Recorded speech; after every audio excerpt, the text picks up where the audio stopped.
Hello students, I am Mantasha Ruba. आज हम लोग 9th हिंदी मीडियम बायोलॉजी में अगला टॉपिक पढ़ेंगे। देखिए, हमने आप लोगों को इससे पहले size and shape of cells पढ़ाया था। आज हम आप लोगों को structural organisation of living organism पढ़ाएंगे या structure organisation of living cell पढ़ाएंगे। मतलब इसका हुआ सजीव कोशिका की संरचनात्मक संगठन। इसका मतलब हुआ कि किसी भी लिविंग ऑर्गेनिज्म की जो सेल होती है, सबसे छोटी यूनिट होती है, वो किस चीज़ से मिलकर बनी होती है। तो सबसे पहले आप लोगों को देखिए, जो भी मेन चीज़ है हमने इसको हाईलाइट कर दिया है।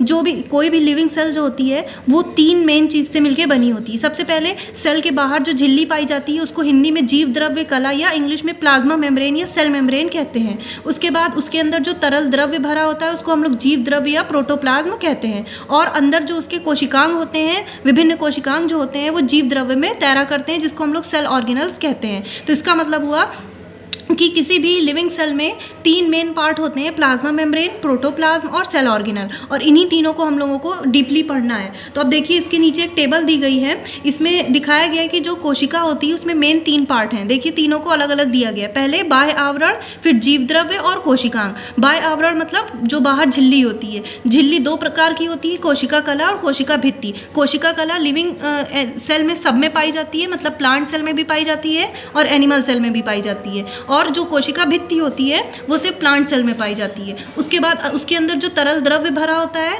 उसमें कोशिका द्रव्य और केंद्रक द्रव्य। सेल के अंदर जो द्रव्य है वो कोशिका द्रव्य कहलाएगा, केंद्रक के अंदर जो द्रव्य है वो केंद्रक द्रव्य कहलाएगा। उसके बाद फिर जो कोशिका द्रव्य होता है उसमें विभिन्न तरीके के कोशिकांग होते हैं। तो इन कोशिकांग को हम लोग सेल ऑर्गेनल्स कहते हैं। ये 2 तरीके के होते हैं। देखिए, ऐसे और सेल कोशिकांग जिनके बाहर एक झिल्ली होती है, एक कला होती है, उसको हम लोग एक कलीय कोशिकांग या सिंगल मेम्ब्रेनस सेल ऑर्गेनल कहते हैं। इसमें लयनकाय, राइबोसोम, तारककाय और रितिका आता है। और ऐसे कोशिकांग जिनके चारों तरफ दोहरी झिल्ली का आवरण होता है उसको हम लोग द्विकलीय कोशिकांग कहते हैं या डबल मेम्ब्रेनस और सेल ऑर्गेनल कहते हैं। इनमें केंद्रक, माइटोकॉन्ड्रिया, लवक, अंतःप्रद्रव्य जालिका और गोल्जी बॉडी आता है। तो इसका मतलब हुआ जो आपकी सेल है वो मेन 3 पार्ट से मिलकर बनी होती है, बाह्य आवरण, जीव द्रव्य और कोशिकांग। तो आप लोगों को यही 3 अलग अलग करके पढ़ना है। अब सबसे पहले देखिए, बाह्य आवरण या आउटर मेम्ब्रेन। सबसे पहले हम लोग ये पढ़ेंगे कि जो कोशिका होती है उसके बाहर जो आवरण होता है उसको हम लोग क्या कहते हैं। इसको हम लोग बाह्य आवरण कहते हैं या आउटर मेम्ब्रेन कहते हैं। अब देखिए, आउटर मेम्ब्रेन को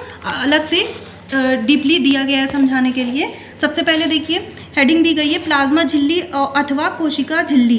इसको इंग्लिश में प्लाज्मा मेम्ब्रेन और सेल मेम्ब्रेन कहते हैं। ये एक ऐसी झिल्ली होती है जो कोशिका या सेल को चारों तरफ से ढके होती है। ये सेमी परमिएबल मेम्ब्रेन होती है। इसका मतलब हुआ कि ये अर्धपारगम होती है। सिर्फ जो आप लोगों के जो भी चीज़ सेल के अंदर मेन चीज़ जाने वाली होती है बस उसी को अंदर जाने देती है, वेस्ट चीज़ को अंदर जाने नहीं देती है। इसका निर्माण लगभग 60 से 80% प्रोटीन से, 20 से 40% वसा या फैट से, 5% कार्बोहाइड्रेट से होता है, जिसकी वजह से इनमें पुनरुद्भवन की अच्छी क्षमता होती है। अब देखिए, जो प्लाज्मा मेम्ब्रेन होता है, प्लाज्मा मेम्ब्रेन के बिना आपकी सेल सर्वाइव कर ही नहीं पाएगी। तो इसलिए प्लाज्मा मेम्ब्रेन का अगला आप लोगों को है प्लाज्मा मेम्ब्रेन या प्लाज्मा झिल्ली के कार्य या फंक्शंस ऑफ प्लाज्मा मेम्ब्रेन। देखिए, इसमें पॉइंट वाइज प्लाज्मा मेम्ब्रेन के फंक्शन दिए गए हैं। पहला, यह कोशिका को निश्चित आकार प्रदान करती है। मतलब अगर प्लाज्मा झिल्ली ना होती तो कोशिका का कोई भी निश्चित आकार ना होता।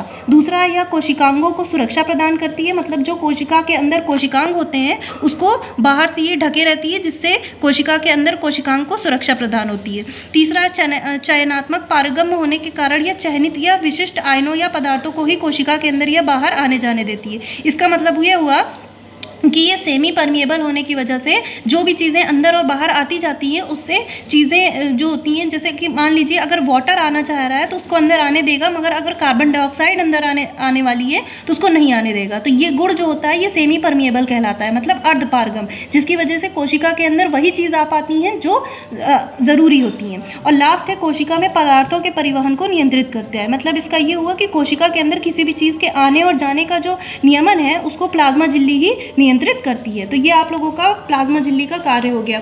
अब उसके बाद देखिए, प्लाज्मा झिल्ली द्वारा परिवहन। इसका मतलब हुआ कि कोशिका के अंदर जो प्लाज्मा झिल्ली होती है सबसे बाहर की तरफ, तो उसमें किसी भी चीज़ का अंदर और बाहर कैसे आती जाती है, मतलब उसमें परिवहन कैसे होता है, ट्रांसपोर्ट थ्रू सेल मेम्ब्रेन। अब देखिए, आप लोगों ने केमिस्ट्री में विसरण और परासरण 2 क्रिया पढ़ी होगी। तो कोशिका के अंदर 2 चीज़ें होती हैं। इसी से इन्हीं दोनों क्रियाओं से कोशिका के अंदर की कोई भी चीज़ अंदर और बाहर जाती है। पहला है विसरण। विसरण या डिफ्यूज़न का मतलब हुआ जब कोई भी चीज़ हाई कंसंट्रेशन से लो कंसंट्रेशन की तरफ जाती है तो उसको हम लोग डिफ्यूज़न कहते हैं। इसका मतलब हुआ कि सेल के अंदर का जो मीडियम होता है वो बहुत ही हाई कंसंट्रेट होता है, तो वहाँ से जब कोई चीज़ बाहर की तरफ जाएगी तो वो विसरण कहलाएगी, जिसका इसमें जैसे कि एक्सक्रीशन आएगा, मतलब कोशिका के अंदर जो भी अपशिष्ट पदार्थ है वो इसी डिफ्यूज़न के जरिए कोशिका से बाहर निकलता है। उसके बाद अगली क्रिया है परासरण या ऑस्मोसिस। ये बिल्कुल डिफ्यूज़न का उल्टा है। इसमें क्या होता है, लो मीडियम से हाई कंसंट्रेट मीडियम की तरफ चीज़ों या अणुओं की गति जो होती है वो परासरण या ऑस्मोसिस कहलाती है। इसमें कोशिका के बाहर से वाटर, ऑक्सीजन वगैरह कोशिका के अंदर आती है। तो इन दोनों क्रियाओं से, परासरण और विसरण, इन दोनों क्रियाओं से कोशिका के अंदर कोई भी चीज़ अंदर बाहर आती है और कोशिका के अंदर कोई भी चीज़ अंदर बाहर आने से उसके अंदर ट्रांसपोर्ट बना रहता है। तो अगर डिफ्यूज़न और ऑस्मोसिस से ही सेल में या किसी भी लिविंग ऑर्गेनिज्म में ट्रांसपोर्ट होता है चीज़ों का अंदर बाहर आने जाने का। तो आप लोगों का ये टॉपिक अब आप लोगों का कंप्लीट हो गया है। तो ये आप लोगों का प्लाज्मा मेम्ब्रेन या प्लाज्मा झिल्ली थी। अब आप लोग को इतना पूरा तैयार करना है। अगले वीडियो में आप लोगों को कोशिका भित्ति या सेल वॉल के बारे में पढ़ाएंगे। ये भी एक तरीके की मेम्ब्रेन है, बट ये सिर्फ प्लांट सेल में पाई जाती है। लेकिन जो आज हमने आप लोग को पढ़ाया प्लाज्मा झिल्ली, ये बिना एक्सेप्शन के प्लांट और एनिमल दोनों सेल में पाई जाती है। तो आप लोग ये पूरा टॉपिक तैयार कर लीजिएगा और तैयार करने के बाद उसको नोट्स में लिख के फिगर बना लीजिएगा। अगले टॉपिक में हम आप लोग को कोशिका भित्ति के बारे में पढ़ाएंगे। Thank you.